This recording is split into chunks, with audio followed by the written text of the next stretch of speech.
बात करते हैं तो मुझे इंग्लिश में बात करते हैं, तो मेरी एक पीछे लैंग्वेज की तरफ तो आगे कीजिएगा, माफ़ कीजिएगा अगर मैं हिंदी ठीक से नहीं बोल पाता हूँ तो। पहले तो मैं आप सबका बच्चे और जो थोड़ा माइका है यहाँ पे, मैं तो पेशेंस नहीं बोलता हूँ, पहले जो वॉरियर्स हैं, वॉरियर्स का उनकी माता पिता का सबका पहले तो अभिनंदन और मैं शुक्रिया करता हूँ कि वो आज संडे को इतनी सारी हम आपके नंबर पे यहाँ पे आए हैं इस कैंप के लिए, क्योंकि आपके बगैर आपके लिए कैंप और आपके बगैर कैंप तो संभव नहीं था। दूसरा, माननीय मंत्री जी जो अपना पूरा टाइम मैंने तो पूछ रहा था एक्चुअली कि आपके पास थोड़ा टाइम रहेगा, क्योंकि वो 5-10 मिनट लगेंगे आपसे बात करने में, वो कह रहे कि मैं पूरा दिन यहाँ पे ही हूँ आज। तो इससे आपको ये पता चलता है कि उनका इन्वॉल्वमेंट और उनका जो कमिटमेंट है हम सब के लिए, उनका बच्चों के लिए कितना इम्पोर्टेंट है और हमारे लिए वो पूरा अपना दिन आज अपना निकाल के आए।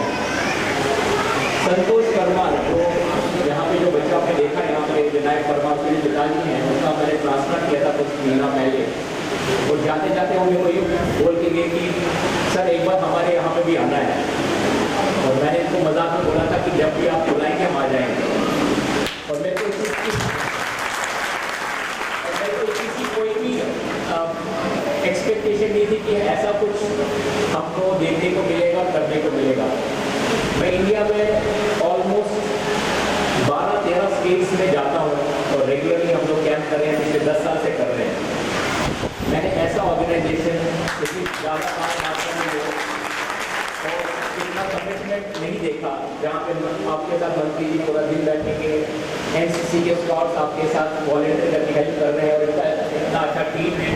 जो परशुतम जी जो है काफ़ी हफ्तों से मेरे को पता चला मेहनत कर रहे हैं, और इतना जो टीम वर्क और इतना इफेक्टिव मैनेजमेंट मैंने आज तक नहीं देखा है। ये 12-13 स्टेट्स के जो हम हज़ारों पेशेंट देखे हैं अभी तक, ऐसा हमने नहीं देखा है। तो आप सबके लिए धन्यवाद और आपके लिए अभिनंदन कि आप ये सब कर पाए हैं यहाँ पे। और मैं आपको बताना चाहता हूँ कि ये बहुत ही इफेक्टिव कैंप है। मेरे को लग रहा है कि मेरे पास नहीं जाना चाहिए था वापस, मेरे को यहाँ पे रुकना चाहिए था, सोचा था हम सभी बच्चों को ठीक से संतुष्टि से इनको देख पाएँ। बट मैं आपको ये प्रॉमिस करता हूँ कि मैं फिर से आऊँगा, और जो आज इस बच्ची को जो कमियाँ रही है वो हम वापस पूरी करेंगे। हमारा आज यहाँ पे कैंप में आने का 3 मकसद है। एक तो ये कि जो बच्चे ऑलरेडी थैलेसीमिया से ग्रस्त है, जो आप सब है यहाँ पे थैलेसीमिया वॉरियर्स है, इन बच्चों का ठीक से कैसे ख्याल रखा जाए। दूसरा, इन बच्चों को कैसे हम परमानेंटली ठीक कर सकते हैं। और तीसरा, जो कि बहुत इंपॉर्टेंट एस्पेक्ट है कि हम इन बच्चों को प्रिवेंट कैसे कर सकते हैं, थैलेसीमिया को प्रिवेंट कैसे कर सकते हैं कि हमारे सोसाइटी में, हमारी कम्युनिटी में और थैलेसीमिया बच्चे पैदा ना हो। उसको प्रिवेंशन बोलते हैं, थैलेसीमिया प्रिवेंशन। सबसे पहले जो है थैलेसीमिया जो बच्चे जो ग्रस्त हैं उनका हम कैसे उनका इफेक्टिव इलाज कर पाएँ और उनका इफेक्टिव ध्यान रख पाएँ। थैलेसीमिया मैनेजमेंट में 2 बहुत इंपॉर्टेंट चीज़ें हैं। एक है ब्लड ट्रांसफ्यूजन, ये बच्चे अपना ब्लड नहीं बनाते हैं तो इनको आपको ब्लड बाहर से देना होता है। अब इनको बाहर से ब्लड देना है तो कितनी मात्रा में देना है, कितनी गैप में देना है, वो समझना बहुत ज़रूरी है। वो क्यों? क्योंकि उस ब्लड की जो ब्लड का जो ट्रांसमिट करना है उसमें काफ़ी गैप्स है, हमारे नॉलेज में काफ़ी गैप्स है।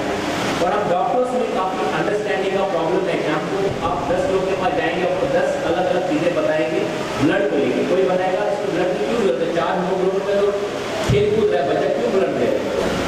और मेरा जैसा कोई आएगा आज बताने के लिए आपको 10 हेमोग्लोबिन से कम मेंटेन नहीं करना है, 10 से ऊपर मेंटेन करना है हेमोग्लोबिन। तो ये काफ़ी कन्फ्यूजन क्रिएट हो जाता है माँ बाप के मन में। और अंडरस्टैंडिंग का जो प्रॉब्लम है वो इस थैलेसीमिया को लेके है। और मैं आज आपके, क्योंकि ये सब सवाल काफ़ी अंदर मेरे रूम में ओपड़ी में उठे गए और मैं आज सोचा कि आप सबसे एक बार जनरल में बात करता हूँ। ब्लड का लेवल ट्रांसफ्यूजन से पहले, ब्लड देने से पहले 9.5 से 10.5 का मेंटेन करता है, ठीक है।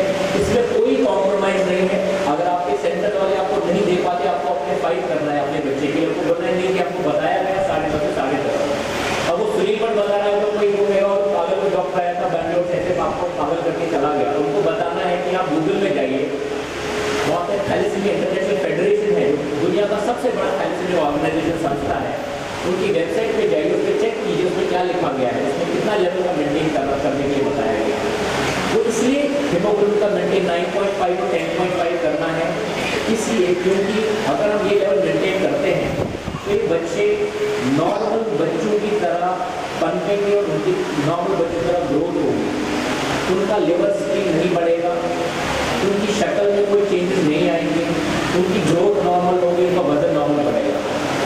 तो अगर हम ये लेवल मेंटेन नहीं कर पाते हैं 4, 5, 6, 7, 8 इस लेवल में अगर हम मेंटेन करेंगे कि बच्चों की ग्रोथ नहीं हो पाती है, उनका लिवर स्ट्रीम बढ़ता है, उनकी फेस में चेंज आना शुरू होते हैं और आप सरप्राइज होंगे कि इन बच्चों में आयरन की मात्रा ज़्यादा डिपॉजिट होती है एज कम्पेयर बच्चा जिसका 9.5 से 10.5 का लेवल मेंटेन हुआ है। तो सबसे पहले एक मैसेज मैं आपको ये देना चाहता हूँ कि प्लीज़ इन बच्चों का 9.5 से 10.5 का हीमोग्लोबिन मेंटेन कीजिए। और उसमें सवाल आता है, आप सब ने मेरे को बताया सर ब्लड नहीं मिल रहा है या ब्लड कहाँ इतना बार बार ब्लड देंगे। ये एक मिथ्या है कि जिसको ब्लड 9.5 10.5 हम रखेंगे उसको ज़्यादा ब्लड देने की जरूरत पड़ेगी, ऐसा नहीं है। हम लोग क्या कर रहे हैं, जिस बच्चे का हीमोग्लोबिन 5 है उसको भी 3 से 4 हफ्ते में ब्लड दे रहे हैं, उसका 5 के बाद हीमोग्लोबिन बढ़ाया हमने 8-9 कर दिया, उसके बाद धीरे धीरे 3 से 4 हफ्ते में फिर से 5 आया, फिर से ब्लड दिया, फिर से 3 से 4 हफ्ते में उसका ब्लड कम हो गया, फिर से 5 आया, फिर से ब्लड दिया।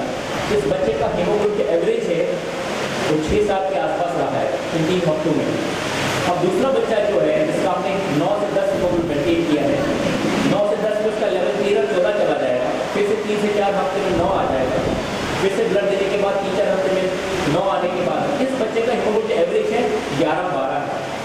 दोनों बच्चों को 3 से 4 हफ्ते में ब्लड मिल रहा है, एक का 12-13 लेवल मेंटेन हो रहा है और एक का 6-7 मेंटेन हो रहा है। ये दोनों बच्चों का ब्लड का रिक्वायरमेंट सेम आप देखिए, एक महीने का ब्लड मिल रहा है, 3 हफ्ते में ब्लड मिल रहा है। लेकिन जो बच्चा 9 से 9.5 वाला है उसकी ग्रोथ, उसकी लिवर स्ट्रीम, उसकी शक्ल कभी कोई चेंज नहीं होगी और ये बच्चा अगर उसका ट्रांसफर नहीं भी होता है 50-60 साल का लाइफ जिएगा।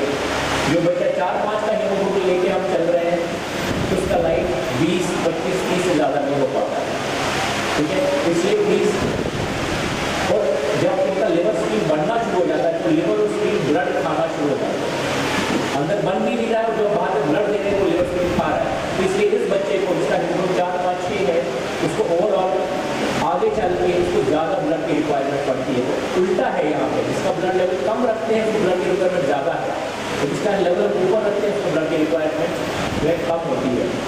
अब आप क्वेश्चन याद रखते हैं, काफ़ी सारे बच्चे जिसका हीमोग्लोबिन 4-5-6 है, अब आप सोच रहे हैं कैसे इसका 9 से 10 रखें, क्योंकि नेक्स्ट टाइम 3 हफ्ते जाएगा फिर से 4 होगा।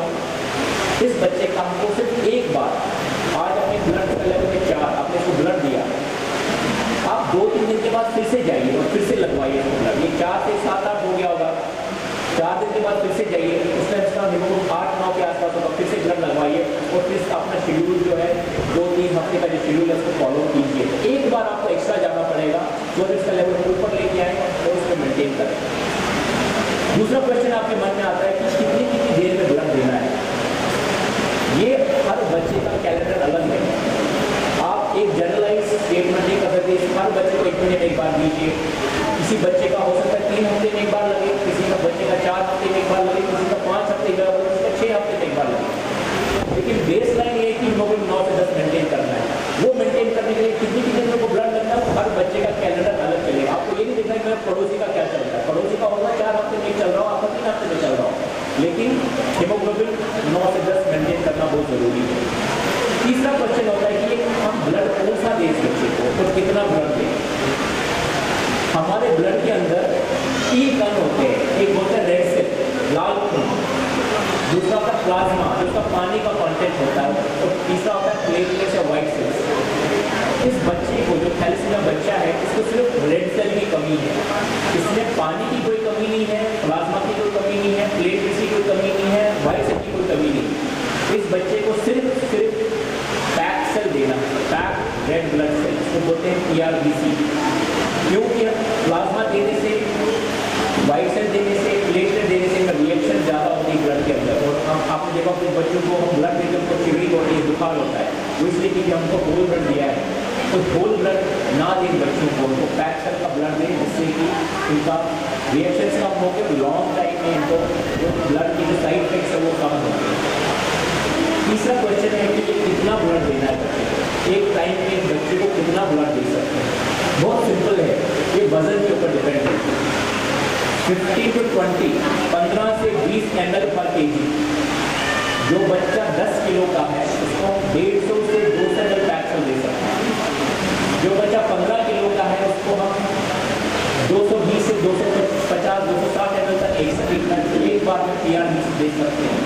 जो बच्चा 40 किलो का है उसको हम 600 से 800 ml की एक पैक्सल दे सकते हैं। तो कहने का मतलब है कि जो ब्लड का एक बार का रिक्वायरमेंट है वो बच्चे के वजन के ऊपर है। अगर हम 10 किलो वाले बच्चे को 1 यूनिट पूरा यूनिट दें तो उसके लिए ज़्यादा हो जाएगा, और अगर हम 40 किलो बच्चे को सिर्फ 1 यूनिट देंगे उसके लिए कम है, तो जिसका उतना अमाउंट नहीं मिल पा रहा है। तो यूनिट नहीं गिनना है, हमने गिनना है इसको वॉल्यूम कितना देना है वो बच्चे के वजन के ऊपर है।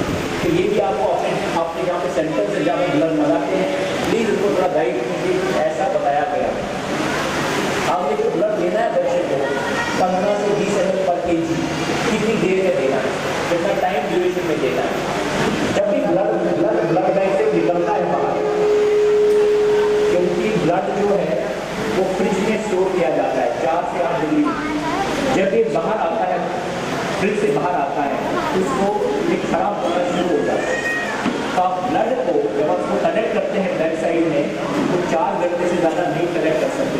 4 घंटे से ज़्यादा रखेंगे तो खराब हो जाता है, क्वालिटी खराब हो जाता है। तो इसलिए जो भी ब्लड देना है 15 से 20 ml पर kg वो हमको 4 घंटे में देना है। जो 10 किलो का बच्चा है जिसको 150 ml दे रहे हैं वो भी 4 घंटे में जाएगा। जो 40 किलो का बच्चा है जिसको 600 ml दे रहे हैं वो भी 4 घंटे में जाएगा। जितना भी बच्चे का ब्लड कैलकुलेटेड है वो 4 एट द मोस्ट 5 घंटे में खत्म करना है। मैंने देखा काफ़ी जगह पे ब्लड बैंक में नहीं हो रहा है, ब्लड ट्रांसफर कहीं और है, तो ब्लड आपने ब्लड बैंक से निकाल दिया और 3 घंटे 4 घंटे में जहाँ पे ट्रांसफर करना है वहाँ पे पोषण में लग जाता है। वहाँ पे आपने फिर से 6 घंटे 7 घंटे में उसको लटका के रख दिया तो ब्लड खराब हो जाता है, और उसका यहाँ पे जो बेनिफिट है वो नहीं होता है और उल्टा उसके नुकसान है। तो प्लीज़ इस चीज़ का भी ध्यान रखें कि ब्लड को ब्लड बैंक से कब निकला है तो कितनी देर में उसको देना है। ठीक है, तो ये तो होगी ब्लड को लेके 21 बातें। अब ब्लड देना ज़रूरी है, उसके अलावा कोई चारा नहीं, हमारे कोई ऑप्शन नहीं है। लेकिन ब्लड के साथ में कुछ प्रॉब्लम्स आती हैं और दो प्रॉब्लम बहुत इंपॉर्टेंट है। एक ये ब्लड में आयरन लोहे की मात्रा बहुत ज़्यादा होती है, और जब आप किसी को ब्लड हर महीने दे रहे हैं तो उसकी बॉडी में लोहे की मात्रा बढ़ना शुरू हो जाती है और ये लोहा अंदर डैमेज करना शुरू होता है। साथ में लिवर में, हार्ट में, हार्मोन ग्लैंड्स में, जो भी हमारे हार्मोन ग्लैंड्स है बॉडी में, उसमें आयरन उसके उसका फंक्शन जो है तो काम करने का जो क्वालिटी है वो कम होना शुरू हो रहा है। आपने देखा होगा कभी जो बच्चे हेल्थ वाले उनकी हाइट कम होती है, उनकी वो ग्रोथ होनी होती है, सेक्सुअल ग्रोथ होनी है या उनकी दाढ़ी होनी है, वो निकलती नहीं है टाइम, क्योंकि उनका हार्मोन डैमेज हुआ है, हाइट नहीं बढ़ रहा है, इसलिए क्योंकि उनका आयरन का ओवरलोड हुआ है बॉडी के अंदर। इसलिए इन बच्चों का बॉडी के अंदर से आयरन को, लोहे को निकालना पड़ता है, क्योंकि कुदरती भगवान ने हमारे सिस्टम में, हमारी शरीर के अंदर कोई ऐसा तरीका नहीं रखा है कि जहाँ पे आयरन हमारे बॉडी से बाहर निकले। ये वन वे ट्रैफिक है, अंदर आयरन अंदर जाता है लेकिन बाहर नहीं निकलता है। इसको बाहर निकालने के लिए दवाइयाँ देना बहुत जरूरी है, और उसके लिए हम उसको किलेशन बोलते हैं, किलेशन दवाइयाँ। हमारे पास किलेशन के लिए सिर्फ 3 दवाइयाँ हैं। एक है जिसको बोलते हैं डेसिरॉक्स। आप सब लोग, काफ़ी लोग डेसिरॉक्स दे रहे हैं, कोई डेफिनेचर दे रहे हैं, कोई अफ्रीका दे रहे हैं। ये तीनों दवाइयाँ या चारों दवाई एक ही दवाई है, डेसिरॉक्स। दूसरी दवाई है कैल्शियम, कैल्शियम की एक दवाई आयरन को कम करने। तीसरी दवाई है बोलते हैं डेसिरॉक्स, इंजेक्शन दिया जाता है, तो कैप्टन इंजेक्शन रोज लगाना पड़ता है खाने के द्वारा। तो 3 दवाइयाँ हैं जिसको हम आयरन को कम कर सकते हैं। डेसिरॉक्स लगाना मुश्किल है, कम है, इंजेक्शन है, तो इसको डिफिकल्टी आती है लगाने, लेकिन जो टाइम जो दवाई है वो नहीं है, टैबलेट है, कैप्सूल है, वो आप मेरा रिलीजन है जो आयरन की मात्रा है वो फेरेटिक लेवल पर आयरन की मात्रा है तो 1000 के ऊपर नंबर आ जाएगा। ये डायबिटीज जैसा प्रॉब्लम है, ब्लड प्रेशर जैसा प्रॉब्लम है, डाइट को बाहर कुछ नहीं लगता लेकिन अंदर वो अपना सब ऑर्गन को डैमेज करता रहता है। ब्लड प्रेशर किसका ज़्यादा है, अंदर ऑर्गन डैमेज होते रहते हैं। तो वैसे आयरन की मात्रा जब ज़्यादा होती है तो अंदर ऑर्गन डैमेज होते हैं, हमको बाहर से समझ नहीं आ रहा है कि क्या होगा। तो इसलिए फेरेटिन को 1000 से ऊपर होने की चाहिए। कैसे होगा, अगर ये आयरन को कम करने की दवाइयाँ डेसिरॉक्स या कैल्शियम या कभी कभार दोनों देनी पड़ती है। ज़्यादातर बच्चों में एक दवाई एक काफ़ी है, लेकिन कभी कभार हमको ये दोनों दवाइयाँ साथ में देनी पड़ती है अगर हमको एक दवाई से फ़ायदा नहीं मिलता है। तो मेरा एक निवेदन ये है कि इसका डोज, जैसे मैंने आज ऑलमोस्ट जितने मेरे सारे बच्चे देखे मैंने सबका डोज बढ़ा दिया। डोज देना बहुत ज़रूरी है। ऐसा नहीं कि मैंने गोली खा ली दिन में आज, वो भी वजन के ऊपर डिपेंड है। जैसे डेसरॉस का डोज है 40 मिलीग्राम पर केजी। जो 25 किलो का बच्चा है तो 25 से 40 से मल्टीप्लाई करेंगे तो 1000, दैट इज तो 2 गोली लेगी 500। अगर कोई 40 किलो का बच्चा है तो 40 को मल्टीप्लाई करें 40 से तो 1600 डेसरॉस लेने की जरूरत है। तो डोज, राइट डोज देना बहुत ज़रूरी है। काफ़ी सारे लोग हमें आज देखिए वो एक गोली तो ले रहे हैं, उनको पता है कितना ले रहे हैं, 500 ले रहे हैं, 250 ले रहे हैं, 200 ले रहे हैं, पता नहीं, हम भी एक गोली ले रहे हैं, लेकिन इसका डोज राइट डोज नहीं है। दूसरा कैलकुलेट समझ लीजिए फॉर एग्जाम्पल, इसका डोज है 75 से 100 मिलीग्राम पर केजी। मतलब अगर 40 किलो का बच्चा है तो 4 ग्राम बीच में 500 की 8 गोली लेनी है। तो डोज लेना, करेक्ट डोज लेना बहुत जरूरी है। दूसरा इसको बोलते हैं मेडिकल में कंप्लाइंस। कंप्लाइंस मतलब कि वो टैबलेट जो है वो रोज खानी है। हम कागज में कुछ नहीं दिया हमने, आप 2 टैबलेट रोज ले लीजिए, लेकिन बच्चा 5 तो भूल ही रहा है हफ्ते में, 2 ही दिन ले पाया है, तो उससे हमको नेचुरल रिजल्ट नहीं मिलेगा। तो ये बिल्कुल हमारे फोन में अलार्म रखना है या कोई तरीका ऐसा रखना है कि हम लोग सुबह टैबलेट बोल के बच्चे को दे दें, तो हम उसको मिस ना कर पाए। फिर हफ्ते में 7 के 7 दिन देना है, 1 दिन 2 दिन 3 दिन देंगे तो उसका आपको मतलब नहीं, फायदा नहीं समझ आएगा। तो एक तो होगा आयरन डिलीशन का, ब्लड का प्रॉब्लम है, आयरन का लेवल ज़्यादा होना। दूसरा ब्लड से इन्फेक्शन हो सकता है, किसी से इन्फेक्शन हो सकता है, HIV का, हेपेटाइटिस B का, हेपेटाइटिस C का। इसलिए मेरा आपसे ये भी निवेदन है कि जो आप ब्लड देंगे बच्चों को तो प्लीज़ टेस्टेड ब्लड दीजिए, जिसमें HIV, हेपेटाइटिस B, हेपेटाइटिस का टेस्ट हो चुका है।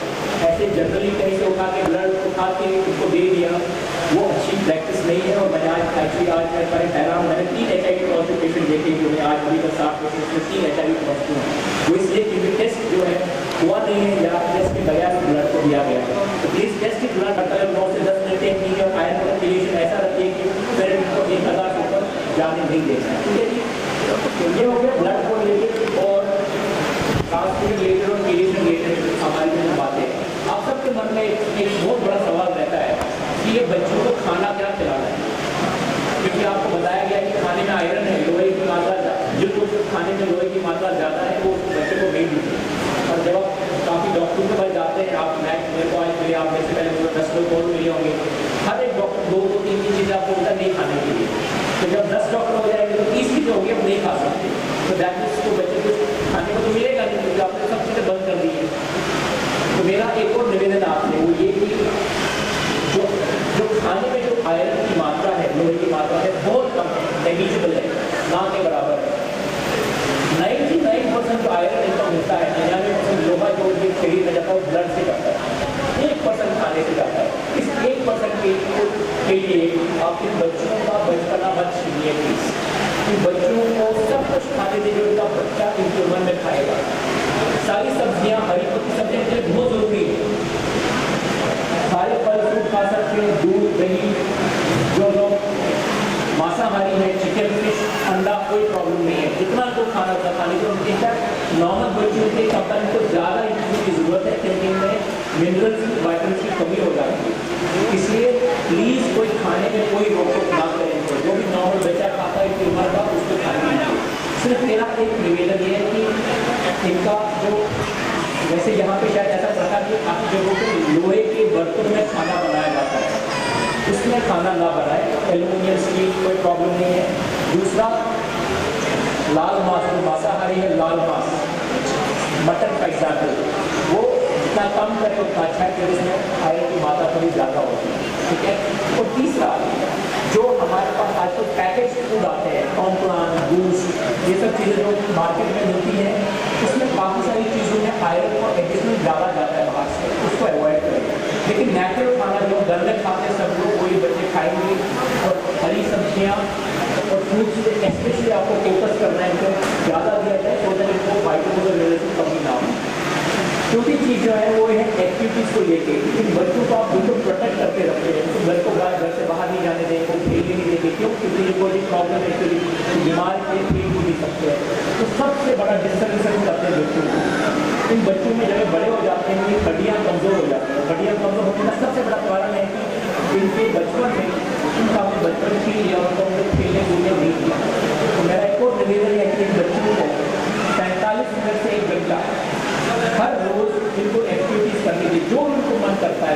क्रिकेट खेलने का मन है, फुटबॉल खेलने का मन है, साइकिलिंग करते हैं, डांस करते हैं, रनिंग करते हैं, जो भी करते हैं, इनको एक्टिविटीज करनी दीजिए। क्योंकि उस बच्चों को कैसे हम क्योर कर सकते हैं, ट्रांसप्लांट एक तरीका है जिससे बच्चों को ठीक कर सकते हैं, परमानेंटली ठीक कर सकते हैं।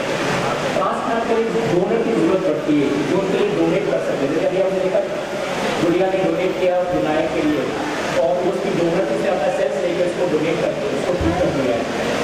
तो डोनर जो है देखने के लिए हमको सबसे इम्पोर्टेंट टेस्ट होता है एक्सरे टाइपिंग। एक्सरे टाइपिंग का मतलब है कि देखना कि बच्चे के साथ में क्या उसकी फैमिली में कोई मैच है उसके साथ जो मैच कर सकता है। तो ट्रांसप्लांट के लिए हमारे पास 3 तरह के ट्रांसप्लांट होते हैं। एक होता है अगर वो नहीं मिलता है हमारे पास 2 और ऑप्शन है। एक ऑप्शन बोलते हैं अनरिलेटेड डोनर। अनरिलेटेड डोनर का मतलब है जो आपकी फैमिली का मेंबर नहीं है लेकिन कहीं और है, इंडिया में या कहीं किसी और मुल्क में भी हो सकता है, जो उस बच्चे के साथ 10 में 10 मैच डोनर है, उसको बोलते हैं अनरिलेटेड डोनर 10/10। जब आपके एचएचएम की रिपोर्ट आपके हाथ में होगी कि डोनर सर्चिंग का काम हम करेंगे, जिसमें हमको 4 से 5 दिन में पता चल जाता है कि क्या कोई वर्ल्ड में कोई भी डोनर 10 में 10 मैच में हम उसको इस्तेमाल कर सकते हैं ट्रांसप्लांट, उसको बोलते हैं अनरिलेटेड डोनर। तीसरा जो है उसको बोलते हैं haploid donor. Haploid half match. हमारे मदर फादर, भाई बहन या बड़े लोगों में उनके बच्चे हमेशा हाफ मैच होते हैं। अगर वो फुल मैच नहीं होंगे तो हाफ मैच हमेशा निकलेंगे। तो दैट मीन्स हम हाफ मैच डोनर हमेशा हर फैमिली में मिलेगा, हम हमेशा ट्रांसफर कर सकते हैं हाफ मैच डोनर के साथ। लेकिन इस ऑर्डर में सबसे पहले हम प्रेफर करते हैं फुल मैच डोनर घर का। सेकंड प्रेफर करते हैं हाफ मैच, एक डिप्लीशन की जर्मन की यूज़ होती है उसके साथ, या 10/10 अनरिलेटेड डोनर। अगर दोनों पॉसिबल नहीं है तो हम हाफ मैच विदाउट जर्मन के भी यूज़ कर सकते हैं। तो हमारे पास 4 तरह के ट्रांसप्लांट टाइप्स हैं जो हम कर सकते हैं। तो आज का जो शिविर है वो एक बच्चों का एक्सरे टाइपिंग का शिविर है। हम सब एक्सरे टाइपिंग का टेस्ट कर रहे हैं, उनके भाई बहन के साथ मैचिंग का टेस्ट कर रहे हैं। जिनका भाई बहन नहीं है तो हम एक पेरेंट का, एक मदर या फादर का एक्सरे टाइपिंग ले रहे हैं, जिसमें देख पाएंगे कि इनका मैचिंग है कि नहीं है। फुल मैच होने का चांसेस 25 से 30% है। समझ लो अगर हमने आज यहाँ पे 100 बच्चों को एक्सरे टाइपिंग लिए हैं, 25 से 30 लोगों का फुल मैच आएगा, इतना तो हमको पता है। क्योंकि 25 से 30% लोगों में फुल मैच डोनर मिल जाते हैं। जो बाकी 70% जो फुल मैच नहीं मिला है उनके लिए अनरिलेटेड डोनर या हैप्लोइड डोनर का हम आगे से प्रोसेस कर सकते हैं। ये महंगा टेस्ट है। एक्सरे टाइपिंग एक आदमी का खर्चा है 14,000 के करीब। अगर हम 2 का करते 3 का करते तो 14 × 2 14 × 3। बट फॉर्चुनेटली हमारे हॉस्पिटल और एक लेबोरेटरी जो हमको इस टेस्ट में मदद कर रही है फ्री ऑफ कॉस्ट करने के लिए, तो मैं उन लोगों का भी धन्यवाद करता हूँ। DKMS है, जर्मनी की एक लेबोरेटरी है जो ये फ्री टेस्ट कर रही है और हॉस्पिटल हमको सपोर्ट कर रहा है। तो ये टेस्ट हमारे सैंपल लेंगे क्योंकि ये फ्री टेस्ट है, जर्मनी जाएगा, इसमें 2 से 3 महीना तक टाइम लीजिए रिपोर्ट आने में। जब रिपोर्ट आएगी हम आपसे फिर से कोऑर्डिनेट करके देखेंगे, जिसका मैचिंग उनको गाइड करेंगे कैसे आगे बढ़ेंगे, जिसका नहीं मैच है उनको भी आगे गाइड करेंगे कैसे कर पाएंगे आगे। फॉर्चुनेटली अभी ministry of health government of India से एक ऑल इंडिया का फंड सपोर्ट अवेलेबल है जो कि 10 लाख रुपये जो बच्चे 12 साल से कम हैं तो जिनमें फुल मैच मिलता है घर में, उनको 10 लाख की सहायता मिलती है वहाँ से। और पीएम फंड में जैसे अभी बताया गया था पोषण से 3 लाख की वहाँ से भी सहायता मिलती है। तो कम से कम उतना सहायता अभी अवेलेबल है और ये काफ़ी अच्छी हेल्प है। एक्चुअली पहले तो ये भी अवेलेबल नहीं था, तो काफ़ी अच्छी हेल्प है। और अगर आपके मंत्री साहब यहाँ पे स्टेट से भी कुछ कोशिश करते हैं थोड़ा फंडिंग अवेलेबल करने की, तो आई थिंक काफ़ी सारे बच्चों का इनकम देगा। जब रिपोर्ट आएंगे हम आपके पास फिर से आगे आपके रिपोर्ट करेंगे। तीसरा जो है इसमें एक इम्पॉर्टेंट चीज़ ये है कि जो डोनर डोनेट करता है इसको कभी कुछ नहीं होता। हमने बैंगलोर में 2000 से ऊपर ट्रांसप्लांट किए हैं, दैट मीन्स 2000 डोनर्स ने डोनेट किया है। कभी आज तक किसी डोनर को कोई प्रॉब्लम नहीं होती है। आज डोनेशन किया अगले रोज स्कूल जा सकता है, तो कोई डोनर के लिए कोई बिल्कुल कोई दिक्कत नहीं है। हाँ, पेशेंट के लिए काफ़ी सारी प्रोसेस हैं जो हम बाद में डिस्कस करेंगे, लेकिन डोनर के लिए कोई प्रॉब्लम नहीं। दूसरा, अगर डोनर कैरियर है, थैलेसीमिया कैरियर है, थैलेसीमिया ट्रेट है, उसको भी वो भी डोनेट कर सकता है। वो पोटेंशियल डोनर हो सकता है, उसको कोई ऐसी प्रॉब्लम नहीं है, कैरियर भी डोनेट कर सकते हैं। लास्ट जो है वो है प्रिवेंशन। आई थिंक ये सब एक प्लेटफॉर्म है, काफ़ी सारे लोग हैं यहाँ पे, मीडिया है यहाँ पे।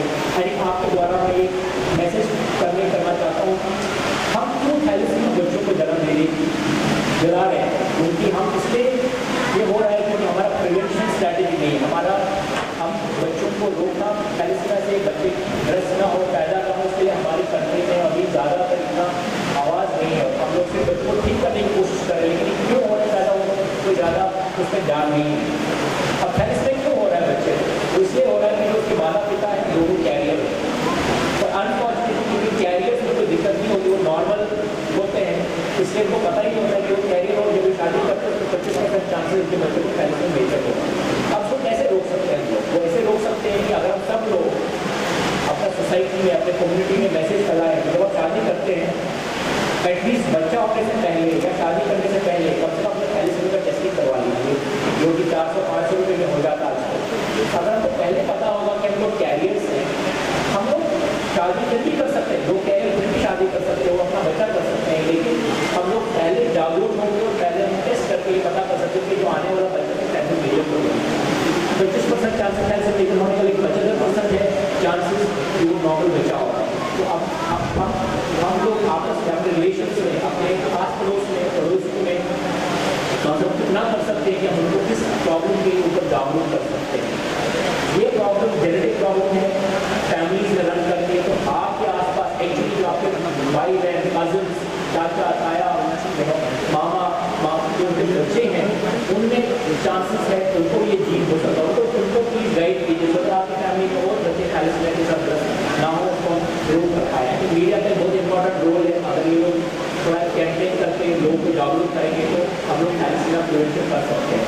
दूसरा, अगर किसी फैमिली का ऑलरेडी कोई थैलेसीमिया बच्चा हो चुका है तो सेकंड बच्चे के लिए भी 4 से 25%।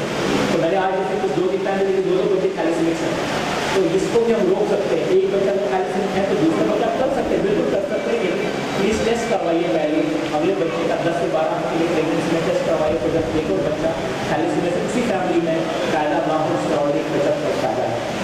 तो आई थिंक मैंने काफ़ी समय लिया आप लोगों का, मंत्री साहब का। अगर कुछ क्वेश्चन है आपके जनरल क्वेश्चन, इंडिविजुअल क्वेश्चन मत पूछे मेरे बच्चे का ऐसा हो रहा था, पेट दर्द हो रहा 2 दिन से, तो क्या करें। अपने अगर जनरल क्वेश्चन है ये जो हमने आज बात करी है थैलेसीमिया केयर को लेके, ट्रांसप्लांट को लेके, प्रिवेंशन को लेके, प्लीज़ आप अपना खड़े होकर पूछ सकते हो, हम बिल्कुल आपका जवाब देने के लिए यहाँ पर। Thank you very much.